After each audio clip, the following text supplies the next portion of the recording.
سامنے بیٹھے معزز پیارے نوجوان ساتھیوں، بزرگوں اور دوستوں، السلام علیکم ورحمۃ اللہ وبرکاتہ۔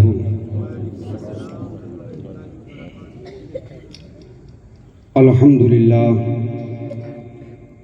للہ رب العالمین،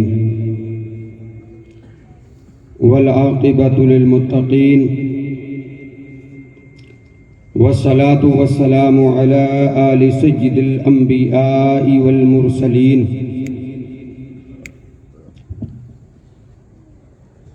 اما بعد فاعوذ باللہ من الشیطان الرجیم، بسم اللہ الرحمن الرحیم۔ لقد کان لکم فی رسول اللہ اسوۃ حسنہ۔ آمنت باللہ صدق اللہ العظیم وصدق رسولہ النبی الامین المتین المبین الکریم، ونحن علی ذلک لمن الشاہدین والشاکرین، والحمد للہ رب العالمین۔ آئیے حضرات، ہم سب مل کر نہایتی ادب و احترام کے ساتھ دونوں عالم کے مالک و مختار، نائب پروردگار، ساری کائنات کے مرکز عقیدت، انیس بے کس، سیاح لامکا، مالک انس و جا، اللہ کے حبیب، ہم سب کے طبیب، جناب احمد مجتبیٰ محمد مصطفیٰ روحی فدا صلی اللہ علیہ وسلم کی پیاری مقدس بارگاہ میں عقیدت و محبت کے ساتھ درود پاک کی ڈالی محبت کی تھالی میں پیش کریں اور پڑھیں بآواز بلند، اللہم صلی علی سیدنا و شفیعنا و نبینا و کریمنا ورحیمنا وملجانا ومولانا محمد صلی اللہ تعالی علیہ وسلم۔ حضرات محترم، ہم بخوبی جانتے ہیں کہ یہ جو جلسہ سجایا گیا، جو محفل میلاد کو قائم کی گئی، کس نسبت سے، کس سلسلے میں۔ آج سے کچھ روز پہلے ہم نے اس مدرسہ فیضان غوث اعظم کے اس وسیع گراؤنڈ میں ایک محفل دیکھی تھی، ایک مجلس دیکھی تھی، یعنی ہم نے اس میں کھانا بھی کھایا تھا۔ جناب محمد حافظ کے فرزند عنایت حسین کی جانب سے وہ مجلس قائم کی گئی تھی، یعنی ان کی بہنوں کی شادی یعنی نکاح تھا، اسی کے سلسلے میں اسی کو یعنی اس کو بتانے کے لیے کہ شادی کس طرح سے کی جائے۔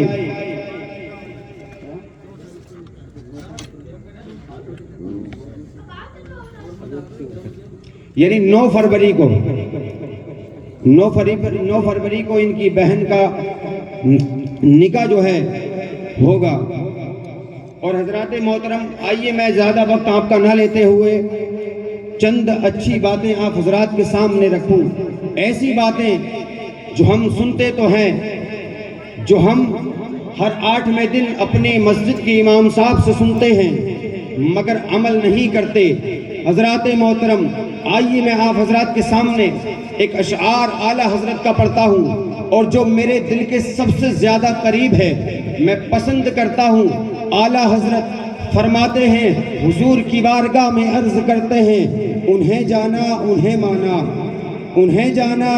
انہیں مانا، نہ رکھا غیر سے کام۔ للہ الحمد میں دنیا سے مسلمان گیا، للہ الحمد میں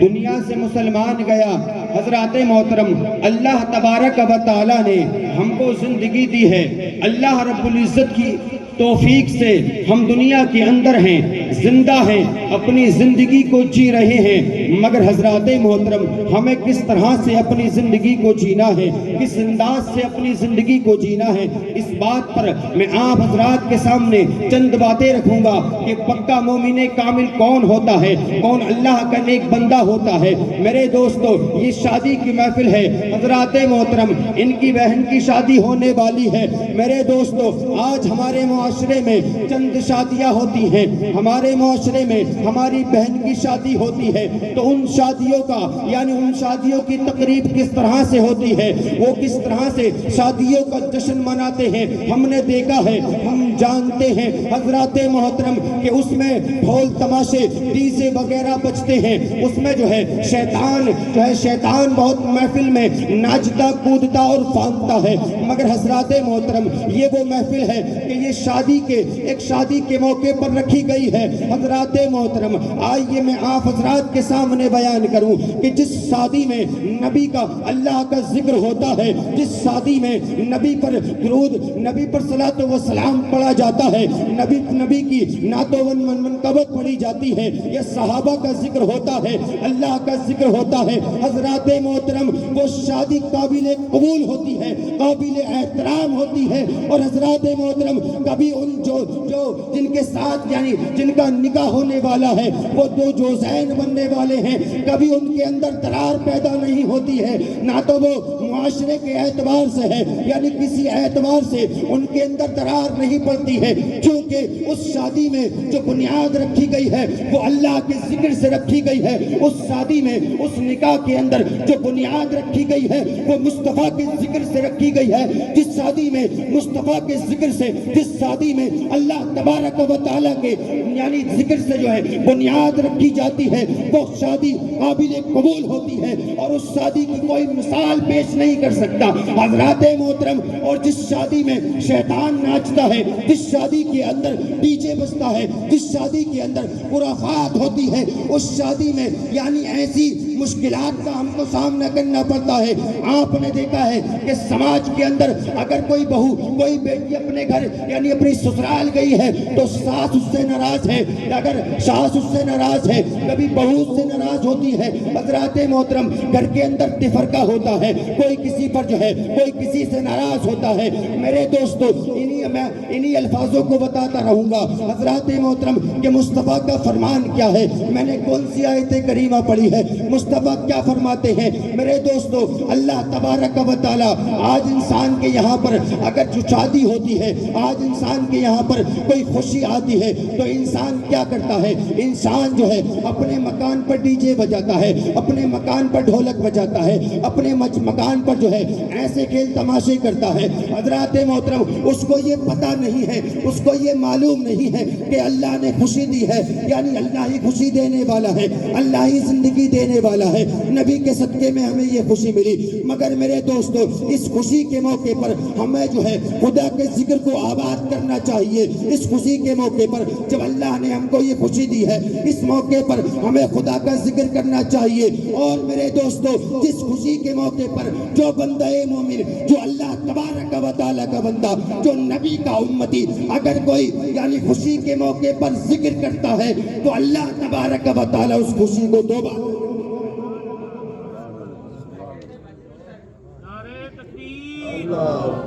نعرہ تکبیر،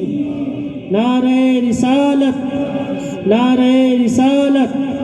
جشن محفل میلاد مصطفیٰ، جشن محفل میلاد مصطفیٰ۔ آئیے حضرات میں آپ کو بتاؤں کہ یہ شادی کی محفل ہے۔ انسان ایک میرے بھائی اگر اس کا باپ، اس کا والد، اس کی والدہ اس کے لیے نکاح کے لیے کوئی انتخاب کرنے کے لیے جاتا ہے تو وہ میرا بھائی کہتا ہے کہ اے میرے والد، اے میری والدہ، تم میرے لیے ایک لڑکی تلاش کرنے کے لیے جا رہے ہو، لڑکی دیکھنے کے لیے جا رہے ہو۔ حضرات محترم تو وہ میرا بھائی کہتا ہے کہ میرے لیے جس لڑکی کا تم انتخاب کرو، جس کا چناؤ کرو، تو حضرات محترم وہ لڑکی ایسی یعنی خوبصورت ہونی چاہیے، وہ لڑکی حسین و جمیل ہونی چاہیے۔ یہ ہم سب بھائیوں کی آج کل یہی فکر بن گئی ہے حضرات محترم۔ تو وہ کہتا ہے کہ لڑکی خوبصورت ہونی چاہیے، حسین و جمیل ہونی چاہیے، لڑکی میں کوئی کز نہیں ہونا چاہیے، لڑکی حسن سے بھی اعلیٰ ہو، عقل سے بھی اعلیٰ ہو،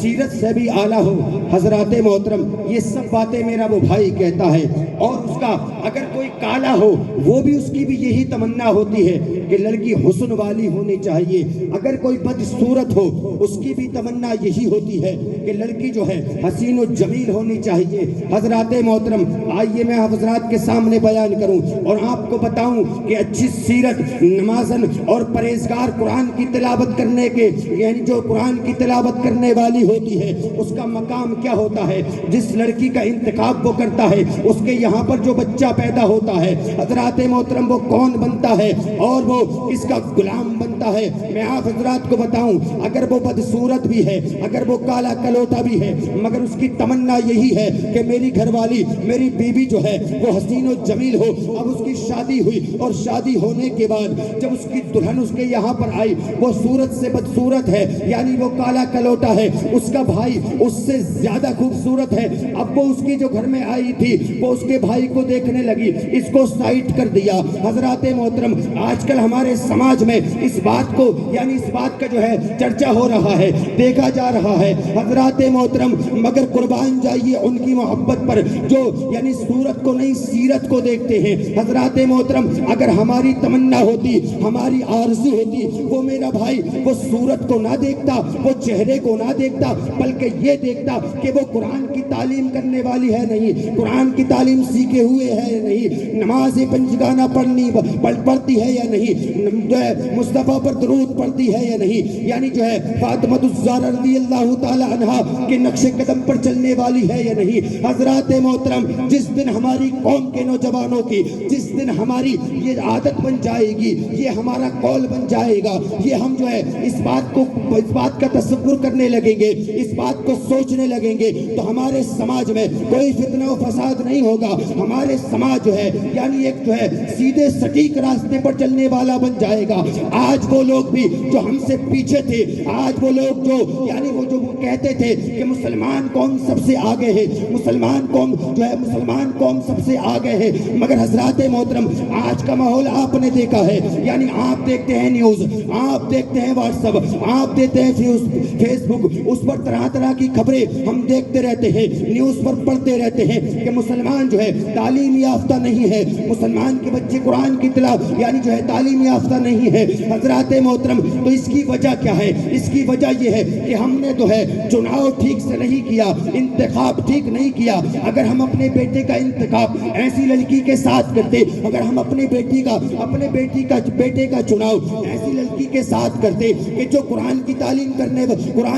قرآن کی تلاوت کرنے والی ہو، جو نماز پنجگانہ پڑھنے والی ہو، جو رات کو تہجد کی نماز پڑھنے والی ہو، اور حضرات محترم اگر وہ کوئی بھی کام کرے تو قرآن کی بسم اللہ الرحمن الرحیم کے نام سے شروع، یعنی اللہ کے نام سے شروع کرے۔ مگر حضرات محترم، ہم نے تو انتخاب کیا، ہم نے تو چناؤ کیا ایسی لڑکی کا جو موبائل دیکھنے والی ہے، جو LCD دیکھنے والی ہے۔ حضرات محترم، اب جو لوگ جو میری بہن یا میرا بھائی LCD دیکھنے والے کا چناؤ کرتا ہے، حضرات محترم، تو اس کے یہاں پر غلام غوث اعظم پیدا نہیں ہوتا ہے۔ قربان جائیے مسلمانوں، میں آپ حضرات کے سامنے تاریخ غوث اعظم رکھتا ہوں کہ آپ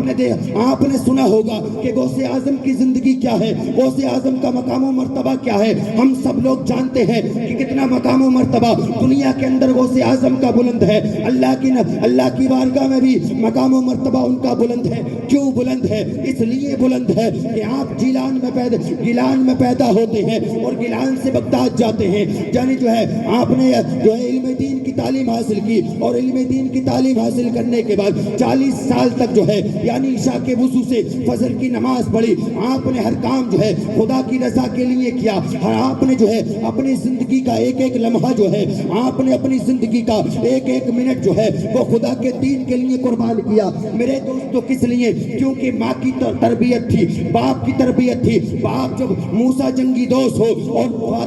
ماں فاطمہ ام الخیر ہو، تو بیٹا غوث اعظم پیدا پیدا ہوتا ہے۔ حضرات محترم، اب ہمارے یہاں تو یعنی ایسا کوئی بچہ ہی نہیں ہوتا، بلکہ غلام غوث اعظم بھی نہیں ہوتا۔ کس لیے نہیں ہوتا؟ کیونکہ باپ ایسا ہے نمازوں کو چھوڑنے والا، باپ ایسا ہے روزوں کو ترک کرنے والا، باپ ایسا ہے جھوٹ بولنے والا، باپ ایسا ہے جو گناہوں کے اڈے کو آباد کرنے والا، باپ ایسا ہے شراب پینے والا، باپ ایسا ہے گناہوں کے اڈے کو آباد و شاد کرنے والا۔ مگر حضرات محترم، جب انسان کوئی بندہ مومن ان تمام جرائم سے رک جائے گا، ان تمام جرائم سے جو ہے یعنی اپنے آپ کو روک لے گا اور سچے دل سے خدا کی بارگاہ میں توبہ کرے گا اور نمازیں پڑھے گا، روزے رمضان کا مہینہ آنے والا ہے، رمضان کے مہینے میں روزے رکھے گا، نماز تراویح بھی پڑھے گا، قرآن کی اگر تلاوت کرنے والا ہوگا تو قرآن کی تلاوت بھی پڑھے گا، وہ کرے گا، اور اس کی بیوی جو ہے اگر وہ قرآن کی تلاوت کرنے والی ہوگی تو وہ اپنے گھر پر قرآن کی تلاوت کرے گی، اور اس کی بیوی نماز پنجگانہ پڑھے گی، اس کی شریک حیات جو ہے خدا کی بارگاہ میں اپنی پیشانی کو جھکائے گی۔ حضرات محترم، اب ان دونوں پرہیزگاروں کا جب ملن ہوگا، جب مصرن ہوگا، تو بیٹا غلام غوث اعظم پیدا ہوگا، نہ کہ کوئی ممبئی کا ایکٹر کا غلام پیدا ہوگا۔ حضرات محترم، اگر بندہ سچا ہو جائے، اگر بندی میری بہن اگر سچی بن جائے، خدا کی بارگاہ میں توبہ کرنے والی بن جائے، خدا کی بارگاہ میں اپنی پیشانی کو جھکانے والی بن جائے، تو یہ قوم پہلے حکومت کرتی تھی، آج بھی حکومت اللہ اس کے قدموں میں ڈال دے گا، دنیا اس کی آباد کر دے گا اور اسے قیامت کے دن جنت عطا کرے گا۔ سبحان اللہ، سبحان اللہ، سبحان اللہ۔ مگر حضرات محترم، ہماری فکر غائب ہو گئی، ہماری سوچ ختم ہو گئی۔ سورہ بہت تھا، چرچا بہت تھا کہ قوم مسلم بڑی آباد، قوم مسلم بڑی جو ہے عقل کی دانش مند ہے۔ حضرات محترم، مگر ہماری عقل جو ہے وہ اتنی ہی رہ گئی ہے، ہماری سوچ جو ہے وہ اتنی ہی رہ گئی ہے۔ صبح کو اٹھنا ہے اور جو ہے ناشتہ کرنے کے بعد ڈیوٹی پر جانا ہے، دوپہر کو آنا ہے، کھانا کھانا ہے، شام کو واپس آنا ہے، جو ہے یعنی ڈنر کرنا ہے، اور کھانا کھا کے چند جو ہے گفتگو اپنے بچوں سے کرنی ہے۔ بس ہماری زندگی جو ہے، ہماری سوچ جو ہے وہ اسی پر جو ہے۔ تکبیر، نعرہ تکبیر۔ سید نظام الدین چشتی، حضرت سید نظام الدین چشتی صاحب قبلہ، نعرہ تکبیر، نعرہ رسالت۔ جی حضرت، واہ واہ، ماشاءاللہ سید نظام الدین صاحب بھی تشریف لا چکے ہیں، آپ ان کے چہرے کا دیدار کیجیے۔ اور یہ علماء بیٹھے ہیں، اللہ کے نبی صلی اللہ تعالیٰ علیہ وسلم ارشاد فرماتے ہیں، کیونکہ اس زمانے میں نبی تو نہیں آنے والے، نبی کے نائب ہیں، تو جو گویا سچے دل سے ان کی سید صاحب اور ان علماء اکرام کے چہرے کی زیارت کرتا ہے، گویا نبی فرماتے ہیں وہ میری زیارت کرتا ہے، میری زیارت۔ حضرات محترم، میں عرض کر رہا تھا کہ ہماری سوچ و فکر کہاں تک ہو کے رہ گئی ہے۔ ہماری بس سوچ و فکر وہ اتنی رہ گئی کہ صبح کو کام پہ جانا ہے، صبح کو ڈیوٹی پر جانا ہے، شام کو واپس آنا ہے، بچوں کھانا کھا کے چند بچوں سے گفتگو کرنی ہے، اور جو ہے پیر پھیلا کر سو جانا ہے۔ ہم کو یہ نہیں پتا کہ اللہ نے یہ ہم کو صبح عطا فرمائی ہے، اس میں صبح میں فجر کی نماز ہے۔ حضرات محترم، اللہ کے نبی صلی اللہ تعالیٰ علیہ وسلم نے ارشاد فرمایا، جو بندہ جو میرا امتی فجر کو اٹھتا ہے اور فجر کو جو ہے یعنی جو ہے اپنی ضرورت زندگی سے فارغ ہو کر وضو کرنے کے بعد مسجد میں جاتا ہے تو اللہ اس کو کتنا ثواب عطا فرماتا ہے۔ آئیے میں آپ کو بتاؤں کہ فجر کی 2 رکعت سنتوں میں، فرض نہیں بلکہ سنتوں میں، فرض کا مقام تو سنتوں سے بلند ہے، کیونکہ وہ اللہ فرض جو ہے اس طرح سے ہے کہ قرض کی طرح جو کہ اللہ نے عطا کیا ہے، مگر سنت کا ثواب، آئیے میں آپ کے حضرات توجہ میری طرف رکھیں کہ سنت کا کتنا بڑا مقام و مرتبہ ہے۔ جو میرا امتی، اللہ کے نبی فرماتے ہیں، جو میرا امتی فجر کو اٹھتا ہے اور فجر میں اٹھنے کے بعد وضو کرنے کے بعد مسجد کی جانب کو چلتا ہے اور فجر میں یعنی 2 رکعت سنتیں پڑھتا ہے. آپ حضرات جانتے ہیں جس کے اوپر آج ہم بیٹھے ہیں یہ زمین ہے, یہ اللہ نے پیدا کیا ہے. ہماری نظر جاتی ہے آسمان کی طرف کو جاتی ہے, ہم دیکھتے ہیں کہ آسمان بلندی پر ہے, ہم دیکھتے ہیں یہ نیلے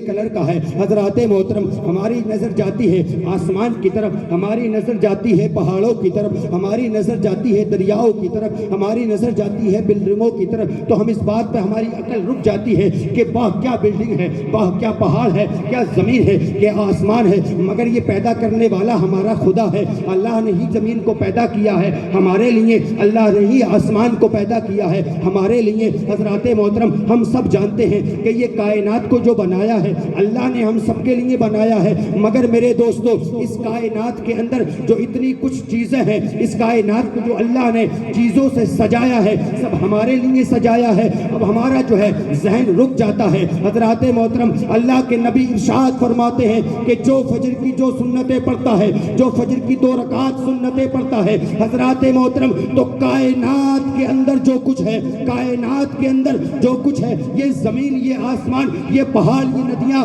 یہ جو ہے جھرنے, یہ سب کچھ, اور یہی نہیں بلکہ یہ قالین جس کے اوپر ہم چلتے ہیں, یہ اسٹیج جس کے اوپر بیٹھے ہیں, یہ مائک, یہ سب کچھ یعنی جو ہے اللہ نے ہماری سہولتوں کے لیے پیدا کیا ہے. تو حضرات گرامی ہم پتہ یہ چلتا ہے یہ سب کچھ اللہ نے ہمارے لیے پیدا کیا ہے. اب حضرات محترم تو اللہ کے نبی ارشاد فرماتے ہیں یہ تمام تر چیزیں ترازو کے ایک پلے میں رکھ دو, یعنی سمیٹ کر ترازو کے ایک پلے میں رکھ دو. جو زمین کے نیچے ہے وہ بھی اور جو زمین کے اوپر ہے وہ بھی ترازو کے ایک پلے میں رکھ دو. اور حضرات گرامی فجر کی نماز کی جو سنتیں جو پہلے پڑھتے ہیں ان کو ترازو کے ایک پلے میں رکھ دو, اور جب تولا جائے گا تو 2 رکعت سنتیں کائنات میں جو کچھ موجود ہے سب سے افضل و اعلیٰ ہے. مگر میرا بندہ, میرا بھائی, اللہ کا بندہ, نبی کا امتی وہ جو ہے یعنی وہ اٹھتا ہے کس وقت جب سورج جو ہے اس کے مکان پر دستک دے دیتا ہے. حضرات محترم کچھ بھائی تو ہمارے ایسے ہوتے ہیں جو رات کے 12 بجے تک جگتے ہیں, رات کے 12 بجے تک محلے کو آباد کرتے ہیں. پہلے کا زمانہ ایسا تھا کہ محلے کو آباد جو ہے ہماری گلی کے کتے کرتے تھے. مگر حضرات محترم آج آپ جائیے رات کے 12 بجے اپنے مکان کی بیلکنی میں سے دیکھیے کہ ہمارے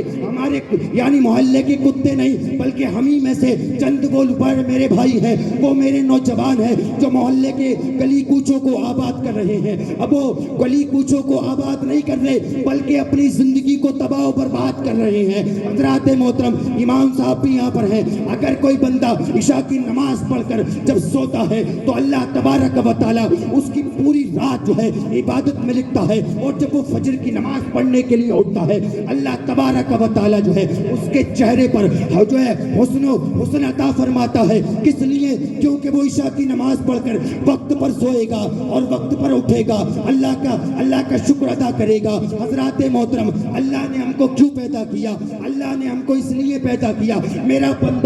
بندہ دنیا میں جائے گا. جب میں یعنی اللہ تبارک و تعالی بندوں کو پیدا کر رہا تھا, بندوں کی تخلیق کر رہا تھا حضرات محترم, تو اللہ تبارک و تعالی نے فرشتوں سے ارشاد فرمایا اے میرے فرشتوں میں اپنی مخلوق جو ہے دنیا میں بھیجنے والا ہوں, میں اپنی مخلوق کو دنیا میں چل بگر کرنے والا ہوں. تو فرشتوں نے عرض کرا تھا یا اللہ یا رب تبارک و تعالی یہ تو بندے دنیا میں بھیجے گا اور یہ بندے دنیا میں جا کر خوریزی کریں گے, یہ شیطانی کام کریں گے, یہ شراب کو پیئیں گے,